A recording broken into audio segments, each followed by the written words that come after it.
Hey guys, Tracy Lawrence here. I want to tell you just how happy I am and how much that I'm enjoying these podcasts. It's been amazing to be able to sit down with my peers, meet some of the younger artists and a lot of these folks that are just getting started, as well as some of my friends that I've known for a long time, people that have been in the business for years. So we've been trying to find ways to be creative.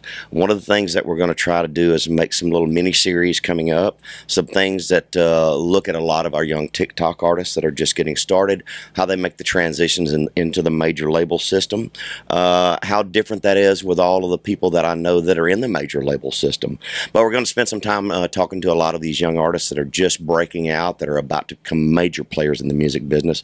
One of our first of those artists I'll be talking with here in just a little bit. Priscilla will be on the show today, and we plan on having a whole series of these young artists coming up very soon. Thank you guys for hanging with us. I hope you're enjoying these as much as we are.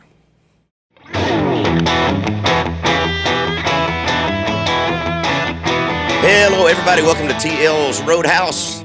Glad to have y'all back with us in the house. It's Priscilla Block. Hello. It's a block party, baby. It is a block party. Are you ready for it? I don't know. I'm a little scared.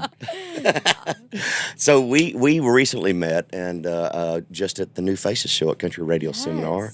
And it was wonderful to get a chance to see you perform. I was absolutely blown away. Thank and you. Congratulations on all your success and all the things that are going on in your life. Well, I appreciate that. I was like fangirling pretty hard. I was like, hey, I'm Priscilla. I know you don't know who I am, but I know who you are. I'm doing better. There's so many new artists out right now. There are. But I'm really trying hard to get to know a lot of the younger folks that are out there. And it's fascinating to see how different the industry is in some ways, how similar it is in some other ways. Yeah. So kind of go through all of that and just talk about the industry and where you're at. But let's just kind of find out who you are. Where are you from? Well, I'm from North Carolina. I've been in Nashville for 9 years now. Yeah. I packed everything up right as soon as I was done with high school and packed it into my little Chevy Malibu that was held up by duct tape and moved out to Nashville. And I didn't know anyone when I came out here. I was just like, if this is where country music is, this is where I'm going. And so, yeah, it's kind of crazy to think that it's been that long. But, yeah, I'm from North Carolina. I come from a really big family. There's five. How big? Really? Well, there's 5 of us kids. Yeah.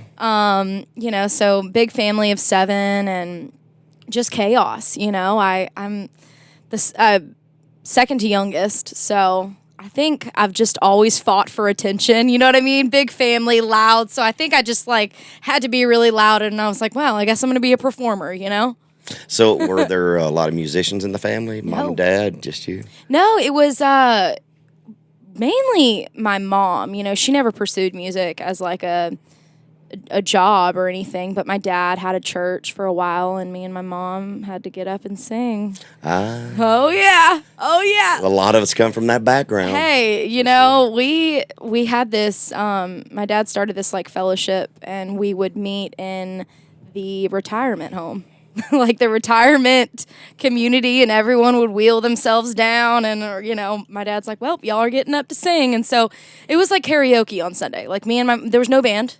Nothing, nobody, but me and my mom. And my brother was running the sound, and that's kind of how it started. Wow. Yeah. But, I think that's such a great foundation because you learn so much about just having stage presence and just the natural feel, because you can't really do anything over the top in that environment. So you really have to learn how to emote, project. It's all right here. There's no bouncing around. There's no shotgunning. There's no shotgun beers. But yeah. I will say, I think that's where you learn how to feel. Yeah, feel the emotion of the song. Yeah, you feel able it. To translate it and Exactly. really connect with people. Yeah. When you did you work with live bands, any of that stuff when you were a teenager? Did that really come later? Yeah, well, a couple times. I picked up the guitar when I was 15, and that's kind of when I started writing songs. And there was a local band out there, and he'd sometimes let me hop up and sing with them, and I'd be singing Sugarland to Carrie Underwood to whatever. And it was really when I started writing my own songs, I think I found this different love for music. It was just mind blowing that I could write my feelings. And once I did that, I kind of started singing at coffee shops around town, and the Caribou Coffee, I've always kind of looked at songwriting as almost like your own personal therapist, because when you purge that song out, it's very liberating in a lot of ways, being able to get all those internal feelings, especially if it's something from a real personal perspective. I know when I came to Nashville, I'd never been surrounded by so many people that were just like me when I got here. Yeah. It was pretty awesome. Did you feel that when you came to Nashville? Yes and no. Yeah. I was this 18-year-old girl that was just trying to find her way. And I think in life and in music, at that time, I just moved out here. My parents were married for 32 years, and at that point, my family was kind of falling apart at that time. So moving somewhere brand new and having your family life kind of like, I was like, wow, that's kind of what I thought I wanted. And, my parents split up at that time. So it's just a very weird time of life coming to Nashville. You think it's going to be something. I never thought like anything super unrealistic about it. I knew I needed to get out here, bust my ass, and work. But it was a very lonely time. I didn't know how to meet people, how to start, where to go, how to make friends. Like, I'm like, okay, so you move out here, like, what do you do? I couldn't get into the bars. I'm like going to church, trying to meet people, going to the coffee shop. Yeah. So it was very interesting. The first weekend I moved to Nashville, my house got broken into. So it was just like it was just a very like testing time. And I was working any just odd end job to pay my bills and get by. But we're here. We're still here. There's something about the struggle that makes success taste so much sweeter. If it just got handed to you, it wouldn't mean anything.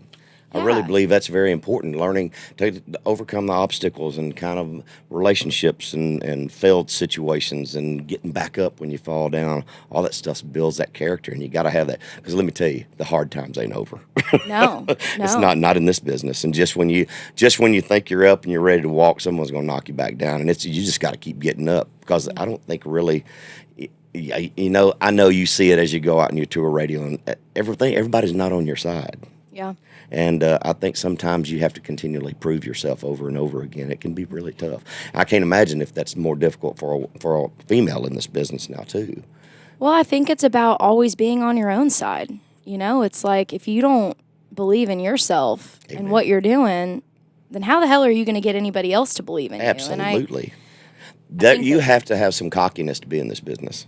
Yeah, well, to some degree, there's a balance there. You gotta, for the people that don't get it, you gotta let them get it. And I think there's nothing better than somebody that's confident in what they're doing. What was the thing? What was the pivot that got you past the loneliness and the feeling out of place? What happened that started getting you into the groove that got you where you're at? What was the thing that really flipped the switch on it? So I had a big wake up moment in Nashville. And, when I first started playing guitar, I was just playing a bunch of Taylor Swift songs. I was teaching myself guitar from YouTube. And so I come out here and I'm working 9 to 5 at Sweet Cece's in Hillsborough Village. And I would go to Nashville State from 6 to 9.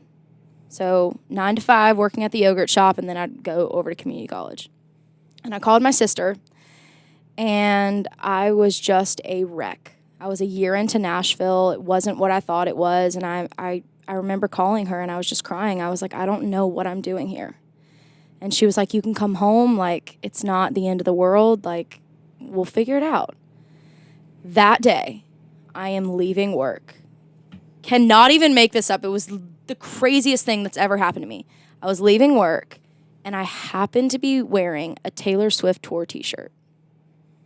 And Taylor Swift happened to be driving by and pulled her car over, saw me standing on the corner to cross the street to go get in my car, pulled her car over, hopped into her passenger seat, and was like, hey, I love your shirt. And my heart, it was the weirdest, song. I was just everything that I needed in that moment to be keep going. And that's almost like divine intervention at that moment. It was that was a God thing right there. And I didn't even tell her I did music. I was just like, thank you so much. I needed this today. And I went to class that night. I quit school. I quit my job. And I was like, I'm going to go figure out how to do music. And that was 8 years ago. I don't think you ever really learn how to figure out how to do music because it's changing all the time.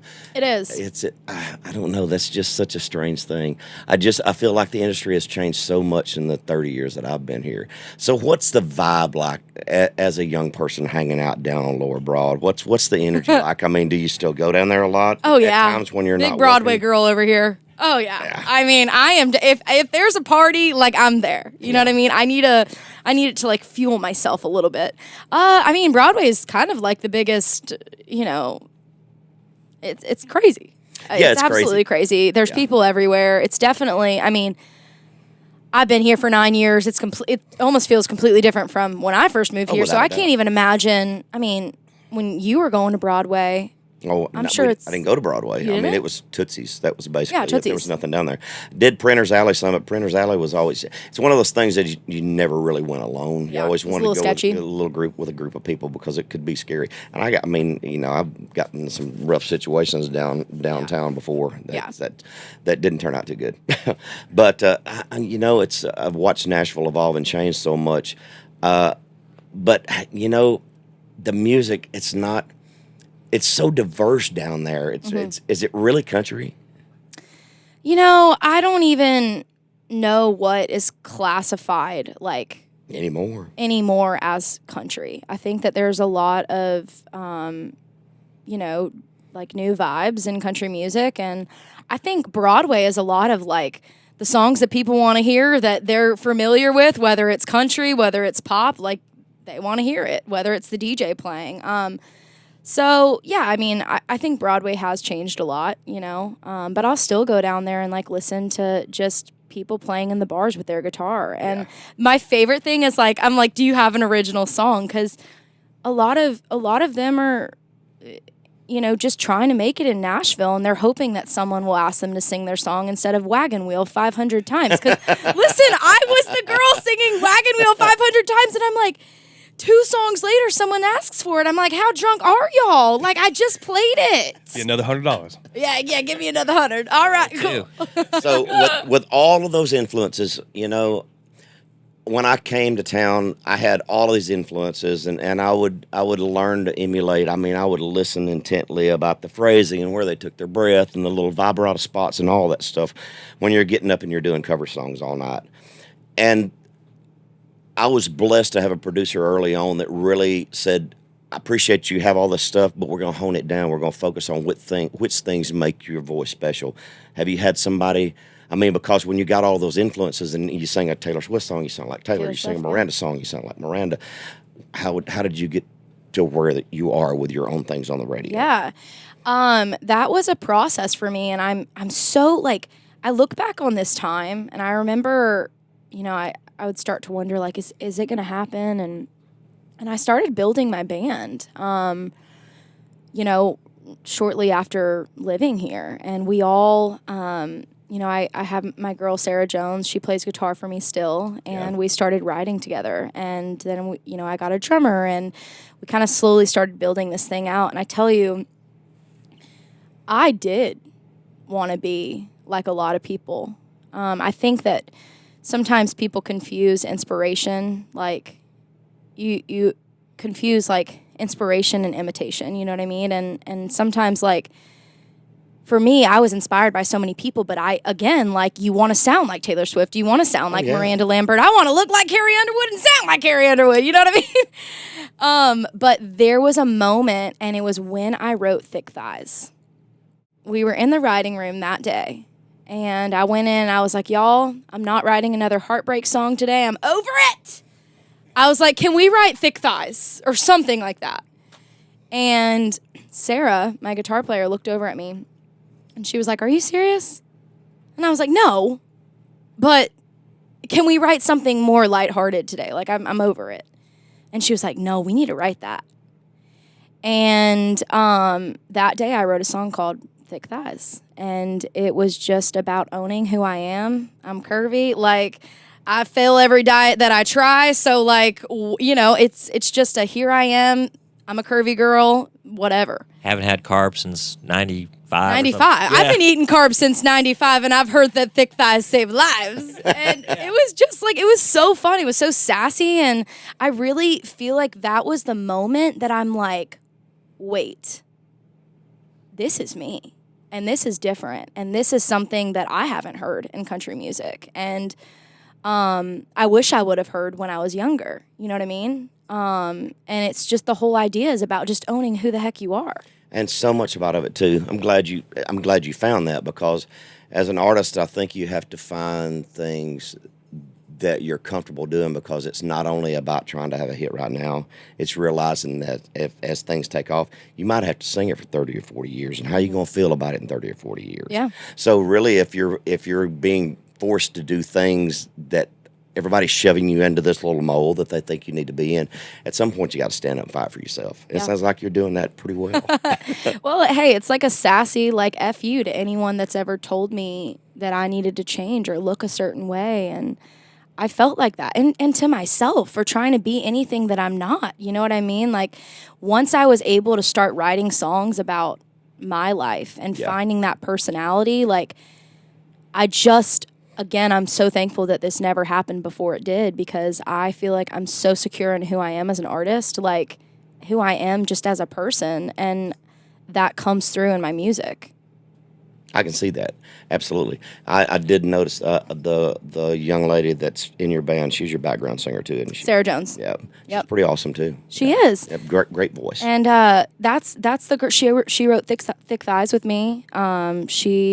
She's been by my side for a long time, and it's really, she was the reason why we were writing songs together.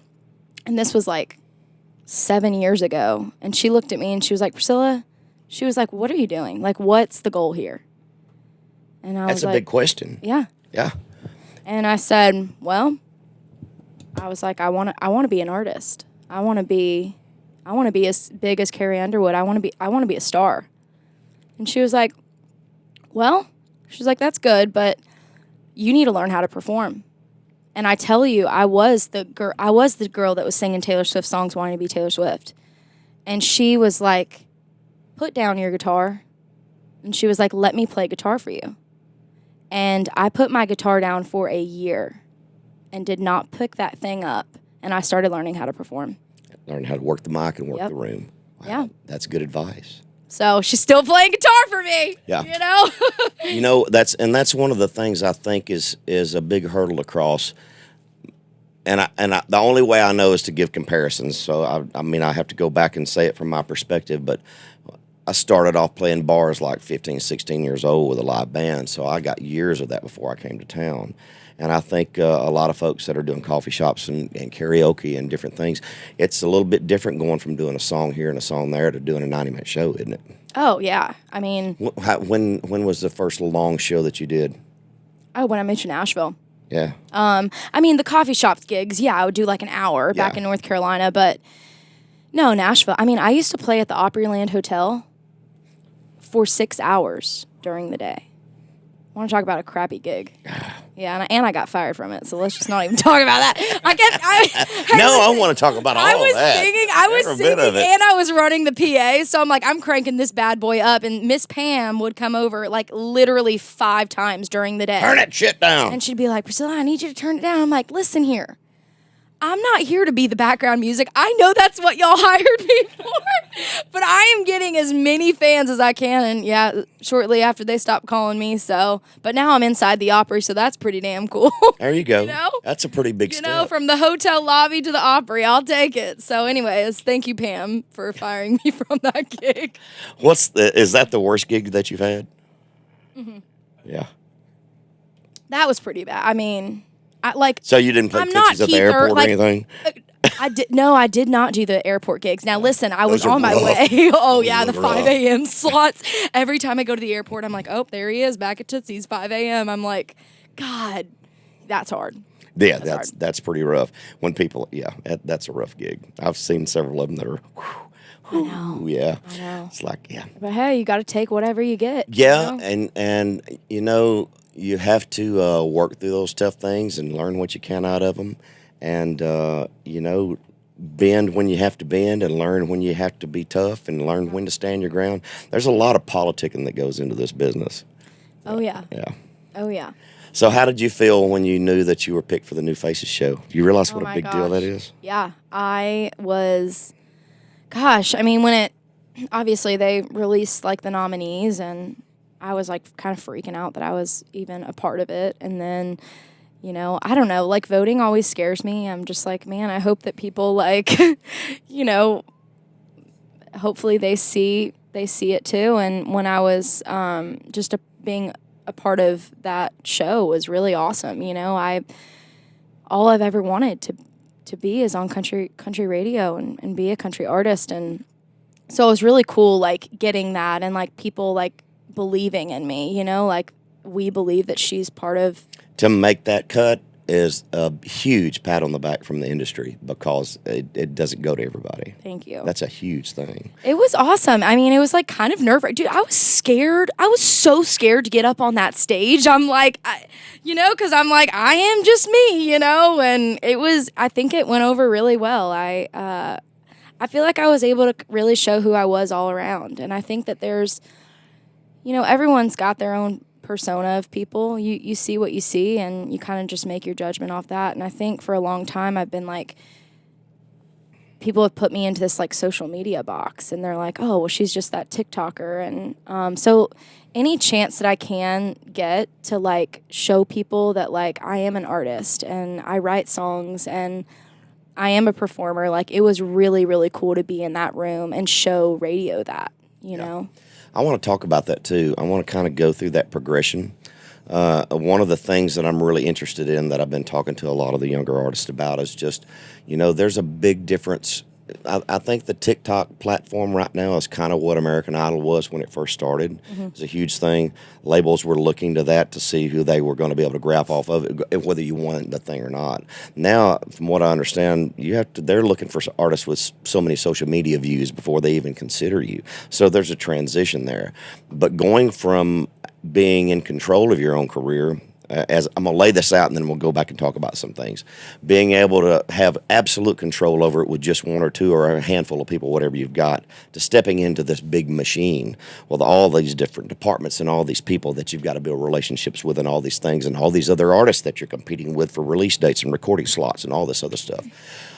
How was that transition and how were you trying to make that transition? Did you fight it off for a while? I mean, because you obviously exploded as a TikToker as well. Yeah. So when everything happened for me, it was 2020, middle of a pandemic. Yep. And I had hopped on TikTok just because everyone was on it. I literally thought it was a dancing app. And I started I'm like, we'll see. Like, I'm going to put up my music and see what happens. And it ended up kind of working out. It was weird. And there was a switch that went off in my brain, and I wasn't able to play in the bars, so I'm going to sing on the internet and see what can happen. So I started just posting videos every day, like 20 videos a day. Really? That many? Wow. Yeah.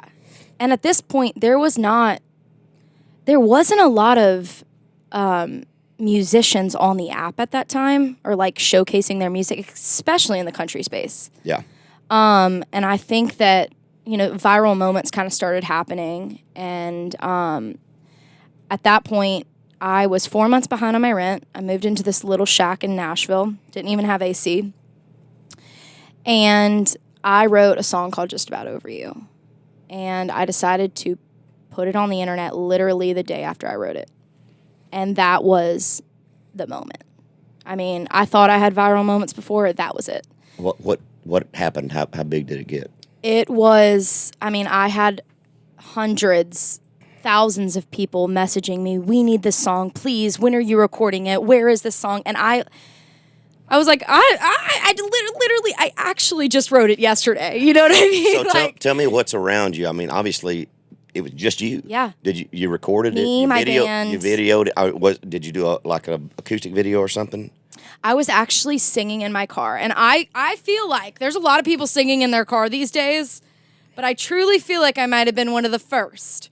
And I was just singing along to my work tape in the car, and I just put it on TikTok. And there was a girl out in California named Samantha, and she started a crowdfunding campaign and was like, we want Priscilla to record this song so bad, let's help her do it. And I started calling every producer that I knew. I was like, y'all, I don't know what's happening, but something's happening and I need to run fast. And I released a song 3 weeks after I wrote it. Wow. Yeah. And so how did you find those people to start putting that little bit of a team together as you were progressing through this newfound popularity? Gosh, you know, I mean, my family helped me a lot. My band, it was, you know, my friend Kara, like, we were all just like, we didn't know what was happening. It was like the craziest thing ever. But, you know, and obviously I hired attorneys and the right, you know, people in place. And the day that I released it was when it went #1 on iTunes. And that was kind of a big, like, new thing in the industry because they're like, who is this random girl? It was literally, like, on all charts. Like, it was me, Nicki Minaj, Harry Styles, and Billie Eilish. How cool is that? Like, insane. Insane. My friend had called me and she was like, have you seen the iTunes charts? Sarah Jones, the girl that I wrote it with. And I'm like, how do you find that? I didn't even realize people bought music anymore. And I went and I saw that and I was like, man, the fans are real and the fans are making this thing happen. And that was the day I started getting calls from every single label. That was 2020? 2020. Okay. So you start getting calls from all these labels. What's the next step? Did you have a manager in place?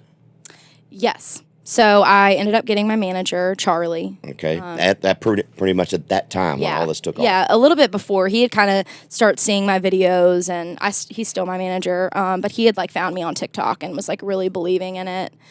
But to, like, answer your question about, you know, the label and, like, how was that whole process, like, it was exciting. It was scary. It was, you know, just I had to trust my gut on it. And and realize that there was no rush.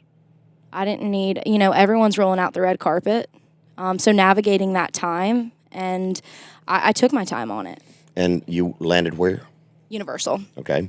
And what made them your choice over the others?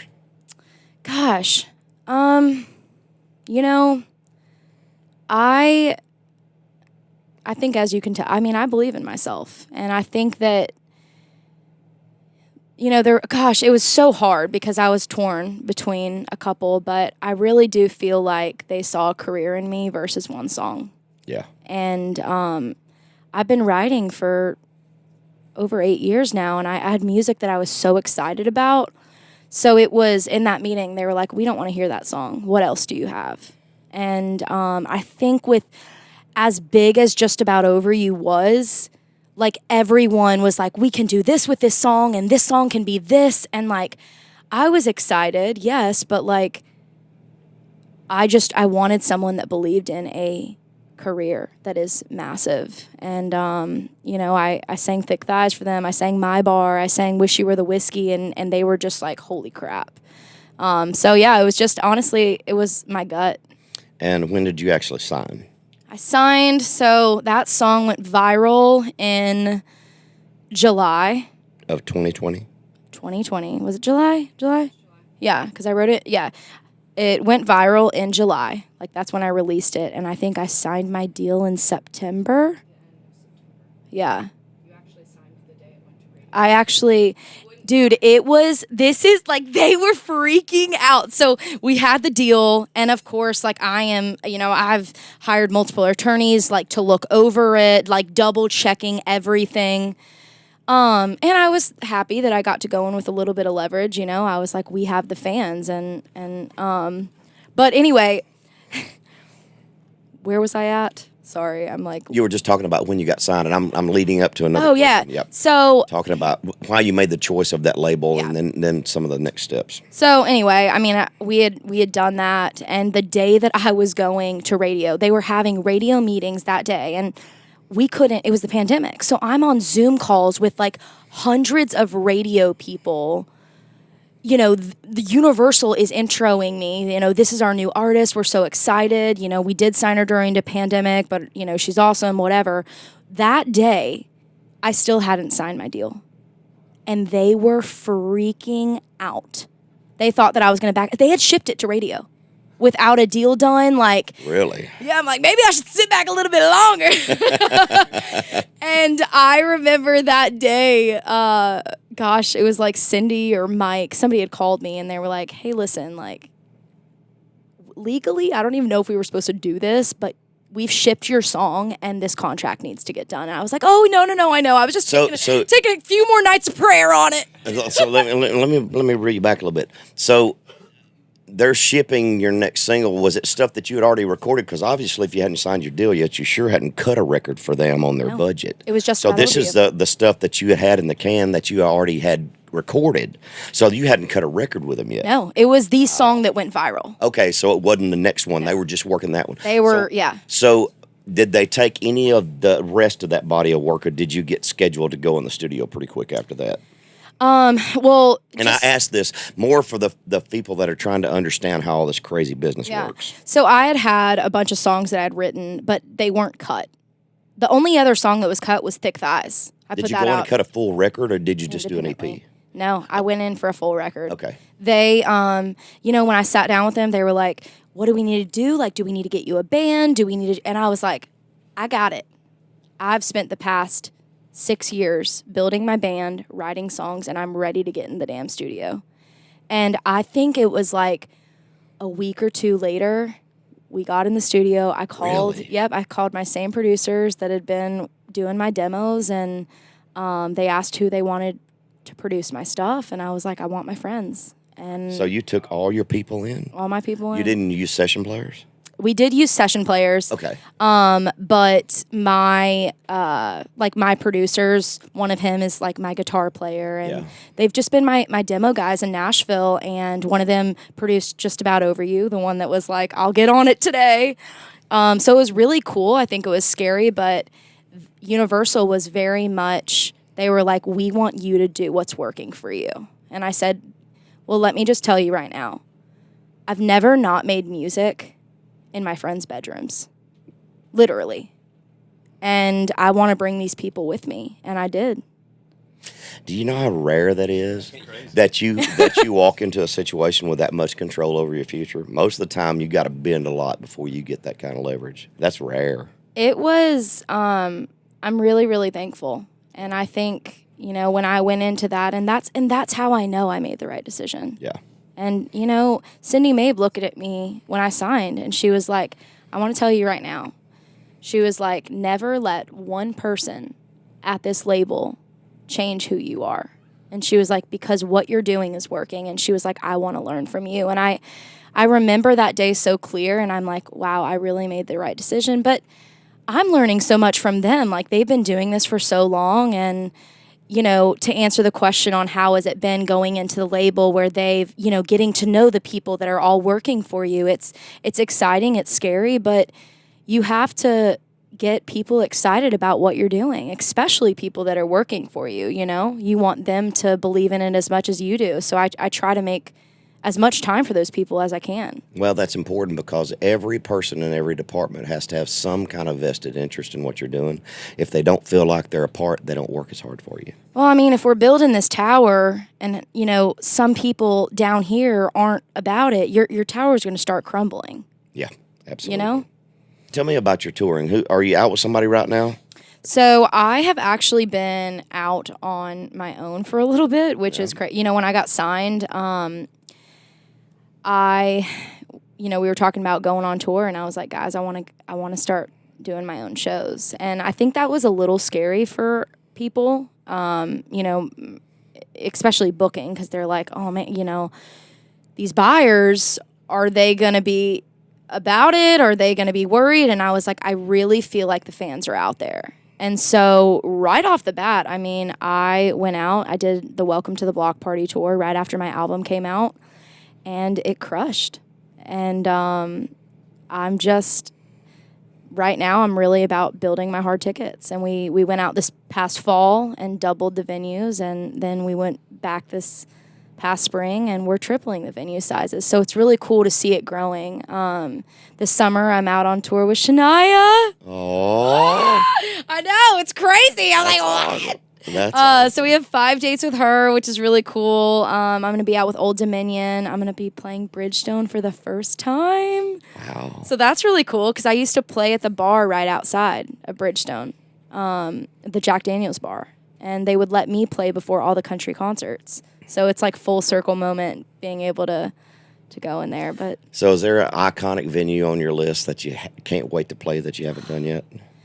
I mean, Bridgestone for sure. Yeah. That's, Where did you see concerts back home when you were growing up? Walnut Creek. Amphitheater? Yep. Yeah. Yep. I'm Have sure you played it yet? I have not. I have not. But let me just tell you, when I do, it's gonna be a party because we used to hang out. I think it was like pole 3, or there was like a pole that everyone hung out at, and oh my gosh, times back then. It was like rolling down the hill. There's got to be some footage there. They're like, man, this girl really, she was going down the hill, but now she's really going up in life. So. So tell me about the crew you hang with. Who are all your buds downtown? I know there's a whole group of young folks that are just killing it. Yes. Who do you party with? Oh my gosh. Well, I party with like my band most of the time. My best friend Kara, she's been in my life for so long. She knows where all the bodies are buried. She does. She does. She actually moved out. We like shared the same bed when everything was like happening. She had went back home to do her thing, and when it was all happening, she like flew out to Nashville, and we like shared a bed for like 6 months. And she was like, whatever you need, like, I got you. We're doing this. Like, what in the world is happening? And we'd be partying on Broadway, and then I'd have to go into interviews like the next morning. Like, it was just, I mean, it was train wreck. But anyway, so she's been in my life for so long, and we're still doing that. We're still party and go to Broadway. And but my band, I mean, artist-wise, who's your artist? Gosh. I'm trying to think. I think that there's a lot of like new people in Nashville that are so amazing and talented. And, Oh, it's ridiculous. yeah, Lexi Hayden is somebody that I think she's incredible. She wrote My Bar with me, but she's like super good. Jared Hovis, I don't know if you know who that is. He's one of my buddies. He's been out on the road with us. I got a guy named Dustin Herring. Hang out with him. But yeah, that's kind of my crew. It's weird. I haven't been in Nashville for a little while. Every time I come back, I'm like, what's going on here? Like, I feel like there's a whole new class of Nashville. Like, I'll go to the same places that I was, before. You feel like you could walk in and know everyone, and now I walk in, I know no one. Zero. I think somebody needs to build a boarding house for new artists that are coming to town. That way they have a place like a 3-story building where everybody has their own individual room that you just rent real cheap, where they can come in, and it's all people in the business that sing and write songs and do all this other stuff. So you kind of have a group of people that kind of come up through the ranks with like a frat house. I mean, should we start it? Like, do you need an investor? Like, I mean, I don't have that much, but like, I'll go in on it. But think about how awesome that would be for young people coming to town to have a place to kind of network in. And then you could like have a show on it and really like make some money, and Like then a reality show. Yeah. No, seriously. And then you can come in and mentor, and I can come in and I'll clean the house. Whatever you need from me, I got you. Okay, down. We can talk about that after we're off the mic. But I'm totally invested. I think that would be awesome. I think it would be amazing. Now the issue is finding the property. But, like, hey, I've lived, like, all outside of Nashville. They don't need to get too bougie. Like, you don't need to be on Music Row. No. We're going to Hermitage. Yeah, you come now, Julia. Yeah, you got to get a little bit further out of town because it's too pricey downtown. Yeah, it's too pricey. Beer's too much. Beer is way too much. Way too like, yeah. Well, we should start our own brewery too, but that's a whole other conversation. Oh, I mean, hey, I get really excited about like new things and businesses and stuff like that. So yeah. So I'm always curious, and I try not to get redundant with a lot of my questions. So if I feel like I'm stumbling around a little bit, please forgive me. But I always want to try to keep it a little bit fresh. I'm searching for just how different things are, from when I came to town in the early 90s to how different they are now. Obviously, there's so much about the technical side of the business, from distribution and the way we work radio and how quick you get the numbers in. And, you don't realize you get sales numbers immediately because everything's posted every time you get a sale. We didn't get those till a week after. Yeah. So when distributors were going out and they were filling shelves, if they went to Walmart, they would come every 2 or 3 weeks. And the first thing they did was look and see how many were left in the shelf. And then they go Wow. back and they reorder.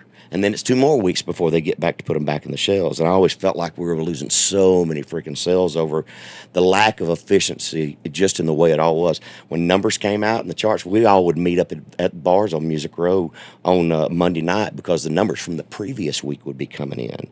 So Wow. you didn't get you got the numbers from last week. So you were always anxiously waiting to see what your chart position was. Now you can follow it. ASCAP's got a program where you can see everything that's getting played all the time.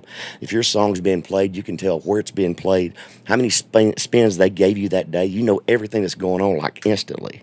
Yeah. How different do you see it is? I mean, what do you see different now? Gosh, it's definitely like, I think that technology has obviously helped in a lot of ways. I think sometimes it hurts a little bit, especially for the people that have been out here grinding for a long time, and you see people kind of come up before you or whatever. But you know what? Like, I think at the end of the day, to make a star, like your class of all the people that were in CRS with you, who was that? Pam Tillis, Brooks and Dunn, Diamond Rio, myself. I think Sammy Kershaw might have been in that class too. So basically, like superstars. Yeah. I think that we're in a place right now where we have so many new people coming up that are absolutely amazing, and I think technology's helped it a lot. But I think now artists are going to have to work very, very hard to become the superstars. I think that there's a lot of songs, and I think that there's going to be a lot of moments, and I'm in that place right now. I'm hoping to be more than that song and to break through to have a very long, successful career. But you have to, you got to work your ass off, and that is something that I think has been the same since when you started. You know that, know? What is true success to you?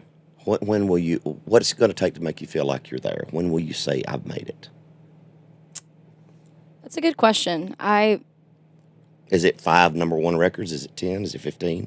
Is it selling out theaters? Is it headline arenas? I think it's always. I think once you feel like you've made it, you're not making it anymore. Because I think that we can always win more.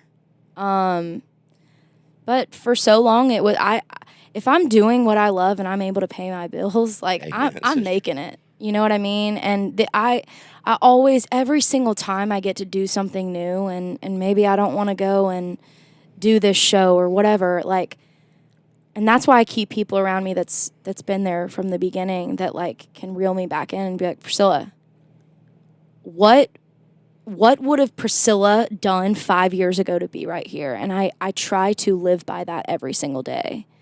And, just stay grounded. But at the end of the day, like, as things change and there's more out there and there's more people coming up and more viral songs, like, that's cool and all. But, like, if you don't have that fire in you and that thing that you wake up every single day and you're like, I want to be bigger and I want to be better, like, I think that you're not gonna get to where maybe you want to be. And that's the same thing that I think has stood still, since day one. Some of the early stuff you said early on when we first started talking that impressed me was just your sense of navigating the internal workings of a record label. That is more important than you even realize it is. And as those people change, the dynamics of a record label can change in the blink of an eye. Yeah. You could get 3 key people fired that would change the whole relationship and the whole way you feel when you walk into that building. It's amazing how little things can affect your career. Do you go to the label every time you come to town? How often do you go in? No, and work? but I should. How do you work the building? I should. I just try to show up when I can and where Lunch I meetings? can. Do you go to lunch with that? Oh, yeah. I'm sure you got Yeah. 2 or 3 key people Oh, that are your go-tos. My go-tos. There's a lot changing right now, even in my label, and I think in hearing you say that, that's good because you've been in this business so long and you've seen people change and shift companies. And here's my thing, if people change in the building and they go elsewhere, hopefully I've made them enough fans of me that they're going to be outside the label, talking up my name. You hope so. You hope so. You hope so that the friendship supersedes the business relationship that you had. And a lot of times that's the case. At least you hope it is. And I think that comes down to showing that you care about people and showing your appreciation to people. I think even, in this conversation, I think that it's something that I can do better of is showing my face more in the label. You get one day off, you're exhausted, you're coming home to try to wash your underwear to leave tomorrow.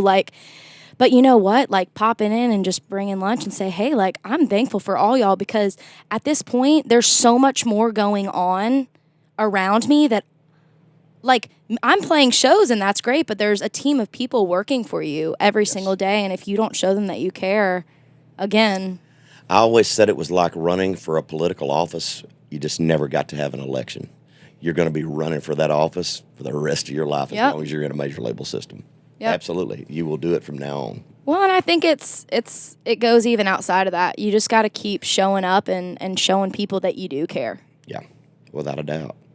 Wow. You still, where's your mom and dad at now? I know you said they divorced. My dad is in Texas and my mom's in Georgia. But I'm trying to get my mom to move out to Nashville. A couple of my siblings live out here now, and I'm really close with my whole family. My parents, it's crazy, how it's so many people are are your parents still together? Are they not? Why are they always at family vacations?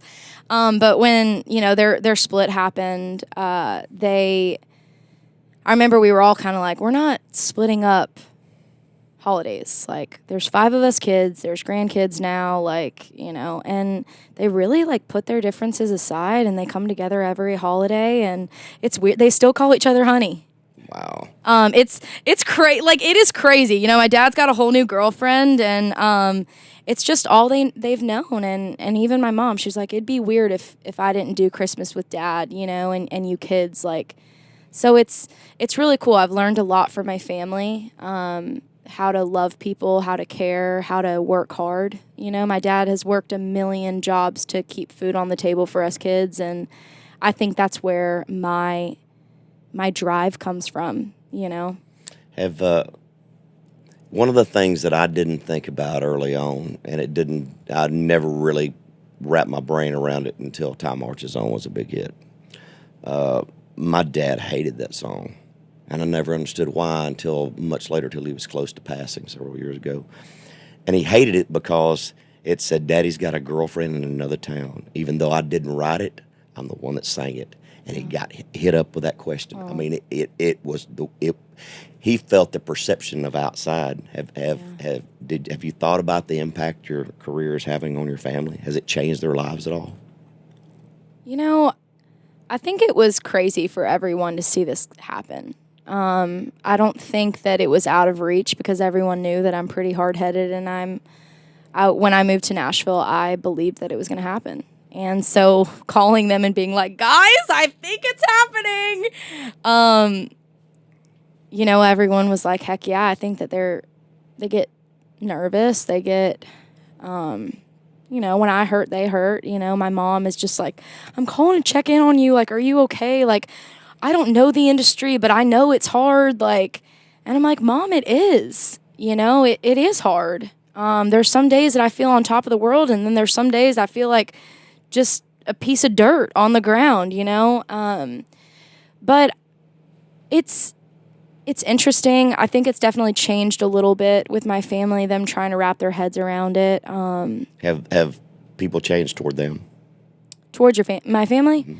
Towards your family.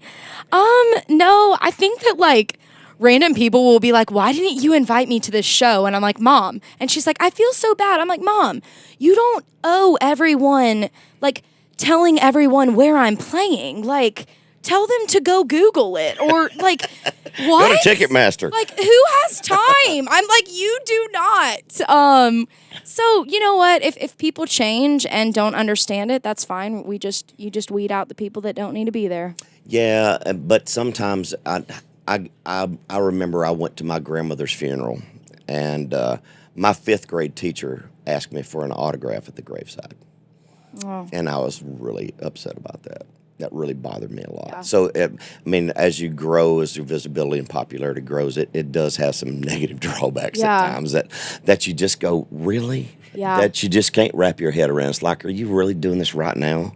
And sometimes it will offend you, believe me. Because some people forget that you're human. And, like, that, Yeah. I'm very, very, I'm like I don't know what I'm trying to say, but, like, when it comes to my family, like, don't mess with them. And, you know, when people are reaching out and families reaching out, like, I haven't talked to you in how long? Like, can you?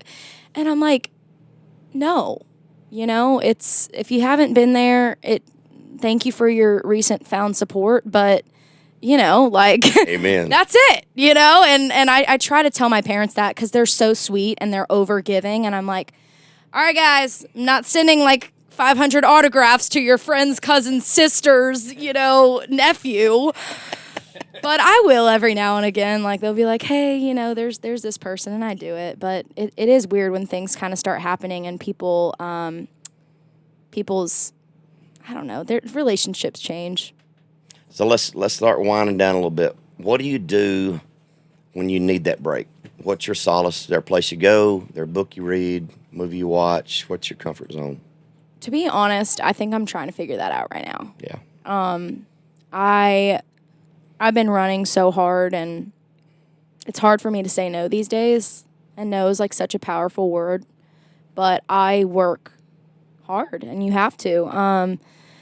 But yeah, I think I'm trying to figure that out right now. Yes. Do you have like a set list of songs that you kind of go to that makes you feel good? And Oh my gosh, I'm like listening to like really just sad stuff. I don't know. Really? Yeah, I listen to sad stuff. Well, I either go from like sad country to rap. Like, there's really not a whole lot in between. But I love getting in the woods. I love to hunt. Really? Yeah. Cool. I know, it's shocking. You see this girl with like some chains and some hoops and the high heels, but that is like kind of been like my peace, is just getting out, getting in the woods, turning off my phone. I love being on the water. Yeah. So I just got a paddle board. I don't got the boat, but I got the float. All right? I got a huge float. It's like a limousine. It's a pink limousine float, and I kid you not, I bring that out to Old Hickory or Old Stickery, and that's going to be a scary Old Stickery when that thing pops. I mean, oh wow. But anyways, anytime I can get on the water, I got 3 dogs. Just like honestly being at home, it's weird. Just that. Sometimes. I know I come here and I like feel guilty because I'm like, should I go out and see my friends? But sometimes I'm tired. Sometimes you have to learn to schedule time in for yourself, because when you go down, everybody else goes down. Exactly. And if you don't take care of yourself, it's like being in the airplane when the oxygen mask drops. Put it on yourself first. That's what you I will gotta be do. doing. That I will be doing. So tell me, you've got, how many singles have you had out? Gosh, this is my 3rd single at country radio. I've got it with Justin Moore. Yep, I've We've heard got that one. Yumi and Whiskey, so that's really exciting. Hopefully it'll be the first #1. And the whole album is and completed? the whole album's out. Welcome to the Block Party, the deluxe edition, recently came out, and I'm working on my 2nd album now. Everything written? Still working on all of it when you're going in? Yeah, I've written. Oh, you mean the new stuff? Yeah, I've started writing. You know, I actually was looking at album 2 songs the other day, and I feel like I have a lot of songs to choose from, which is good, and a lot of songs that I love. And honestly, I was thinking about putting out the album like soon, and this timeline that I have, like, what is a timeline of life? Come on. But I was thinking, I'm like, have I really written where I'm at in my life right now?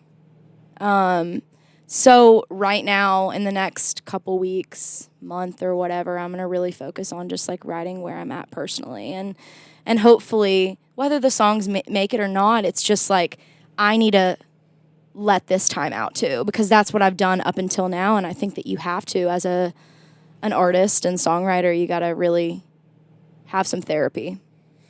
I agree. All your socials and all that stuff. Yes. What's all that? Where's all it at? Priscilla Block. Easy enough. Yeah, Priscilla like Presley and Block like the Come on, party, Priscilla. baby. Yeah, come on. I don't think that there's another Priscilla Block. There might be. Yeah, if there is, I'm gonna be pissed.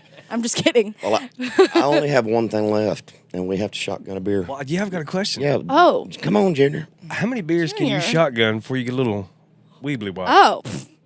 I mean, ask drunk me and then ask sober me. Because drunk me will be like, oh, I'll out shotgun everybody. I'll just rip one. I might have to throw up between, but I'll keep going. Puke and rally, baby. Probably one. One? Just one. Just one. I mean, I know. I'm not don't wanna trying set to the throw bar up too on high. your tour bus. Like, come on. I didn't mean right now. I was just saying, in general. How did that whole thing start? The shotgunning a Yeah. beer. You know, I just cannot stand this, like, I guess, conversation about women not being able to make it. And, like, I don't know. Like, I feel like I get asked that all the time. Like, being a female, like, how hard is it? And I'm like, I've never given myself excuses on why I can't make it. And my whole, like, motto, I guess, is, like, or really, like, my question to the world and myself, I'm like, well, what are the guys doing? I want to go do it. If y'all are singing about drinking in bars and selling out bars and selling out a beer, I'm going to be the girl to do it. Tammy Wynette did it. You know what? And even when I went out touring, they were like, "Where do you want to go?" I said, "I want to go to the bars, and I want to sell some beer and show anybody that says that females can't sell beer that we can sell some damn beer." And I was like, "And I'll even throw a shotgun in there because let me just tell you, like, you got to see it to believe it." And I'll tell you what, we sell some beer. And So if I beat you in a shotgun, oh gosh. let's see. I'm going to win, dude. You're gonna win. Like, well, I don't know. they literally are. They're cold. No, he set them out. Maybe Oh, about 5-10 minutes. yeah. I feel like okay. I feel like you get scared. Don't get scared. No, over there. now I'm getting a little scared. No, I got no nails on. Okay, so no spittles. Oh yeah.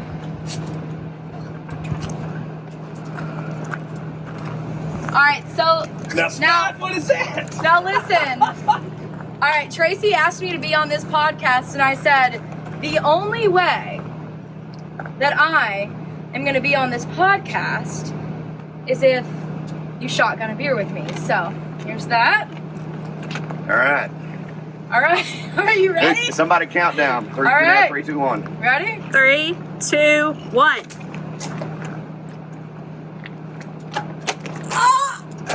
Ah! That is cold. Do, do, do, do. Scott, what are you doing? I'm working on it. Yeah. Thank you, dear. It's been a pleasure getting to know you a little bit. I hope our paths cross many times. I wish you all the best out there, Aw. and I hope we get a chance to work together. Share Thank stage you. somewhere. Thank you so much. I am such a fan of you, and it's been an honor to be here today. And just learning from you is really awesome. So Much thank love, you. baby. Priscilla Block. Yeah.